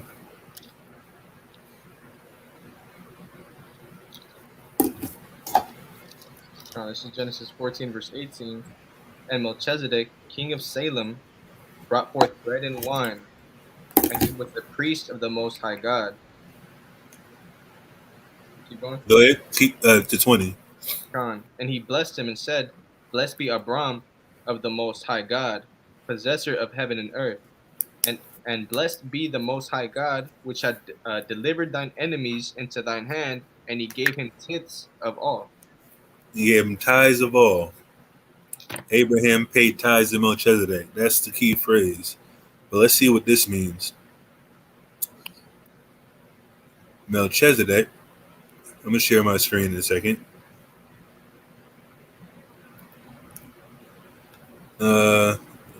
Let's see what his name means. Or something, not name, but let's see what Salah. King of Salem. Salem means peace in the Hebrew. Shalom. That's what it says. That's why we say Shalom, peace. The place for which Melchizedek was king. That's what it says in the Hebrew. Let me share my screen slide.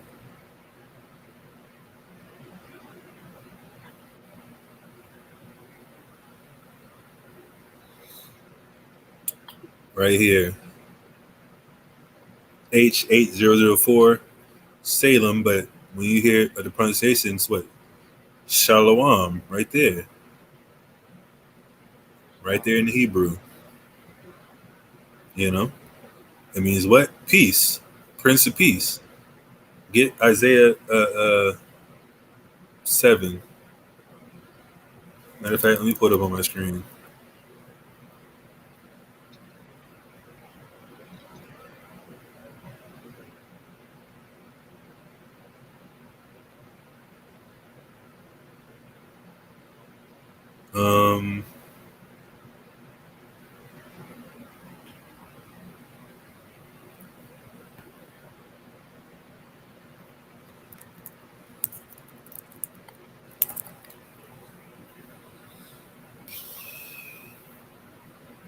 Sorry, Isaiah 9 and 6. I said 7, 9 and 6. As Isaiah 9 and 6. For unto us a child is born, unto us a son is given, Uh-huh. and the government shall be upon his shoulder, Read. and his name shall be called Wonderful, Counselor, the Mighty God, the Everlasting Father, the Uh-huh. the Prince of Peace. The Prince of Peace. Because the Yahushua is also called the Prince. The Prince is a ruler as well. That's what it's going to be. So that was from Melchizedek. Actually, no, give me Hebrews to prove that Yahushua is Melchizedek. Hebrews. Huh? Is that 7? All right, give me Hebrews.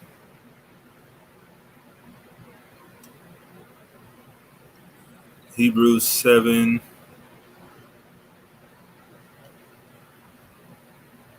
Start at 7 and 1. This is Hebrews 7:1. For this Melchizedek, king of Salem, Uh-huh. priest of the Most High God, Read. who met Abraham returning from the slaughter of the kings and blessed Uh-huh. him, to whom also Abraham gave a tenth part of all, Abraham paid tithes to him, just like it says in Genesis. Read. first being by interpretation king of righteousness, King of righteousness. Read. and after that also king of Salem, King of which Salem. is King of peace. Read. king of peace, Mm-hmm. without father, without mother, Mm-hmm. without descent, having neither beginning of days nor end of life, but made like unto the Son of God, abideth a priest continually. Exactly. So he was already a priest. So this is referencing how Yahushua is going to be a priest, although he's not a Levite. Because Abraham, the father of all the Israelites, paid tithes to a priest that wasn't a Levite. But he's still a priest of God. Go ahead. Now consider how great this man was, unto Uh, whom even the patriarch Abraham gave the tenth of the spoils. Go ahead. And verily they that are of the sons of Levi, Read. who receive the office of the priesthood, Uh-huh. have commandments to take tithes of the people according to the law, Uh-huh. that is, of their brethren, though Read. they come out of the loins of Abraham. Go ahead. But he whose descent is not counted for them Read. received tithes of Abraham, and Uh-huh. blessed him that had Exactly. Whoever it says people that wasn't from his descent received tithes from Abraham. Go ahead. the promises. Mm-hmm. And without all contradiction, the less is blessed of the better. Go ahead. And here men that die receive tithes, but there he receiveth them of whom it is witnessed that he liveth. Go ahead. And as I may so say, Levi also, who received tithes, paid tithes in Abraham. Melchizedek received tithes from Abraham. Levi paid times. Levi, what does it say? Levi also paid tithes in Abraham through being from his loins. Read. For he was yet in the loins of his father when Melchizedek met him. Uh-huh. If therefore perfection were by the Levitical priesthood, Go ahead. or under it the people received the law, Uh-huh. what further need was there that another priest should rise after the order of Melchizedek, and Exactly. Go not ahead. be called after the order of Aaron? Exactly. The order of Aaron, talking about what? The actual temple, the physical temple, doing physical sacrifices. Christ was called after the order of Melchizedek, being a priest, a spiritual priest in that sense, teaching the law in a spiritual sense. That's what it's talking about. That's why it says what he was made like unto the Son of God in verse 3, talking about Yahushua. Go ahead. For the priesthood being changed, there is made of necessity a change also of the law. Now, For this is he, something we don't agree with. uh, The law didn't change. The Melchizedek priesthood has always been in effect. So whoever offered the Hebrews was putting his own particular thought process in this particular doctrine, but there was no change of the law. The law didn't change by Yahushua becoming a priest, because it says all the nation of Israel's kings and priests in the law as well, not just Levitical priests. But Levitical priesthood have jurisdiction over the physical temple. That's why all the 12 tribes can go out and teach the Bible under the Melchizedek priesthood. That's why he calls Christ the high priest. He's a high priest under the Melchizedek order. Read. uh, for he of whom these things are spoken pertaineth to another tribe, Uh huh. of which no man gave attendance at the altar. Yeah, you're talking about who? Christ, the tribe of Judah. It's going to explain next. Read. For it is evident that our Lord sprang out of Judah, of Uh huh. which tribe Moses spake nothing concerning priesthood. Go ahead.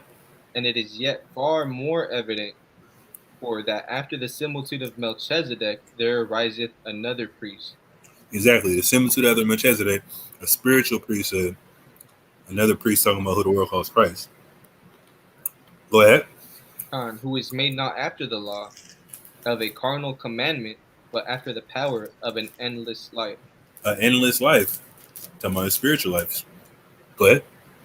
For he testifieth, Thou art a priest forever after the order of Melchizedek. Just like it says in Psalms, David wasn't a priest forever after the order of Melchizedek, even though David's writing it. He's talking about other people. Talking about Yahushua. Now, um, get First Corinthians. Um, I believe it's 15. And 45. yeah. This is 1 Corinthians 15 and 45. And so it is written, the first man, Adam, was made a living soul, Uh huh. and the last Adam was made a quickening spirit. Exactly. So it's comparing the first Adam to the last Adam. How do we know Christ was Adam? Because first, where does it say?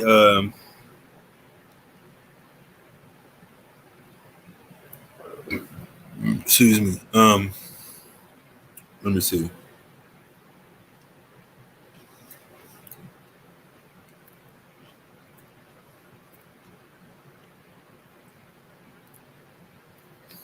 So, read 45 again. And so it is written, the first man Adam was made a living soul. The A last living Adam, soul, just having a conscience and a spirit. Go ahead. the last Adam was made a quickening spirit. How do you make somebody a quickening spirit? So, it's another thing. Quickening means what? To make alive. How did Christ make us alive? In a spiritual sense. You're a living soul with a spirit, but it's more of a spiritual aspect by what? The way you're thinking. That's why it says in the next verse, what? Howbeit not that was not first which was spiritual, but that which is natural. Talking about the natural man, thinking naturally, not in the spiritual sense. Go ahead. And afterward, that which is spiritual. That which is spiritual. Going from a carnal mind to a spiritual mind. Same thing with the priesthood. The spiritual temple versus the physical temple. In your mind. The temple is in your mind. Period. That's pretty simple. And I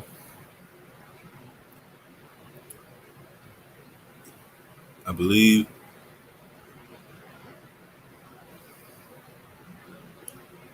that's it. Well, I don't know if the brother's even in here still.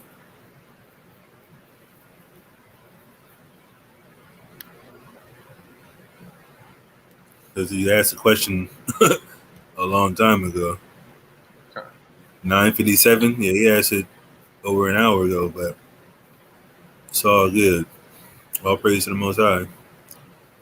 We'll give y'all 2 minutes unless somebody gets a question. You at the crib? I'm at Yatazak's. Oh, I was about to say, like, I don't recognize that background. All praises. Yeah, man was passing me some powerful precepts, man. Huh? Said that man was passing me some powerful precepts. Oh, he's up right now? God. Oh, tell that man Shalom, man. Shalom. Shalom.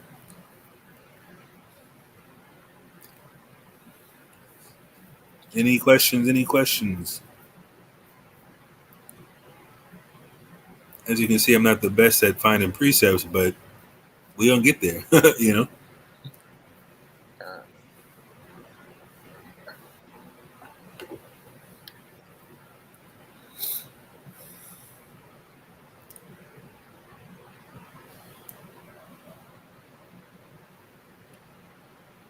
Were any other prophets from Northern Kingdom? Of course. Hosea, Tobit.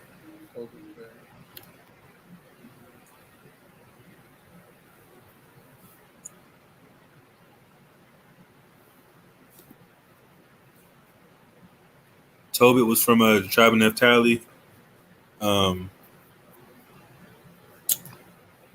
Hosea, let me see.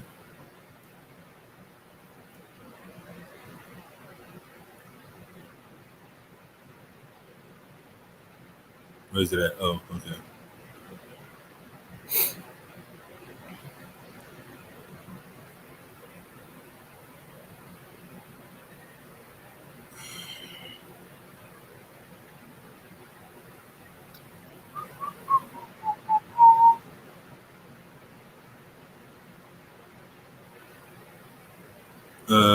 What does it say?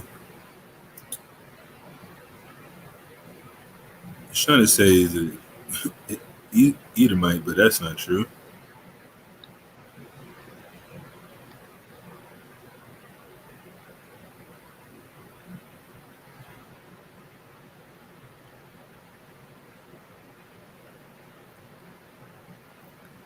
It doesn't say what tribe in there. Let me see. Because it goes straight to the story about us essentially going off and getting cast out.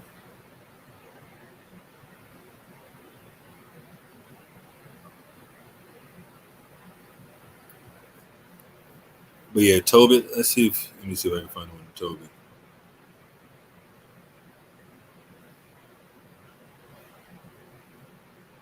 Tobit 1:1. The book of the words of Tobit, son of Tobiel, the son of Ananiel, the son of Adul, the son of Gabriel, of the seed of Asahel of the tribe of Naphtali. Tobit was a prophet of Naphtali, and Hosea was a prophet in the northern kingdom as well, because he's prophesying about the northern kingdom in Hosea pretty much the whole time.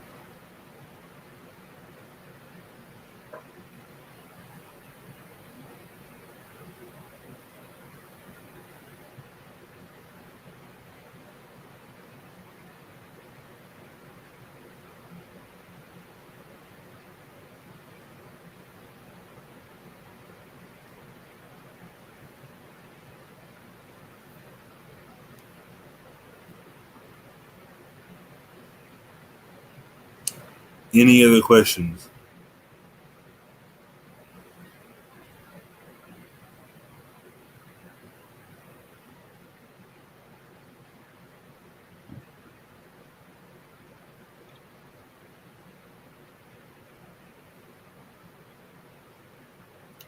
Yeah, another 3 minutes.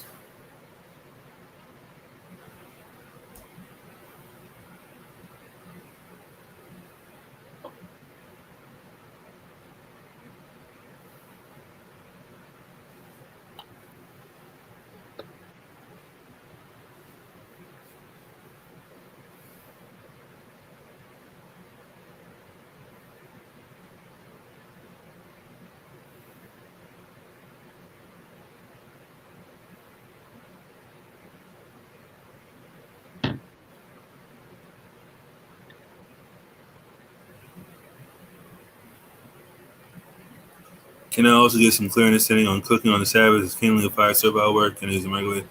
That is absolutely a sin.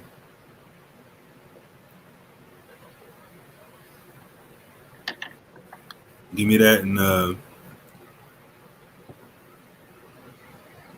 Exodus 35:3.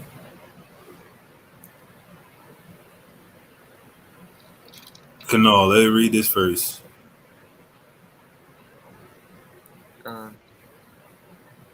Then I'll tell you what to do. Yeah, even verse 3, yeah. Exodus 35:3. Ye shall not kindle no fire throughout your habitations upon the Sabbath day.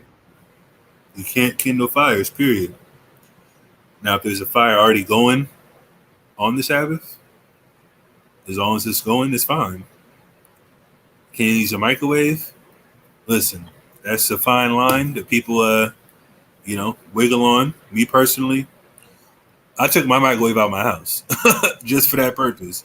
I don't got time to be playing around. I don't have a microwave in my house. I put it in my storage. I'm not even gonna be tempted to use it. If I don't have the oven on already, then hey, I'm not gonna eat or eat no hot food. Sometimes I'll leave the oven on. Yeah, I used to do that a lot, but since I don't necessarily work where I live anymore, I don't have to worry about that. I just buy snacks, buy some fruit, chips, whatever, granola bars. It's only 24 hours. It's only one day. You can't go a day without eating hot food, bro. Exactly. It's not a big deal. That could be your fasting day. And on top of that, microwave ain't good for you. Exactly. Microwave kills all the nutrients in the food for real.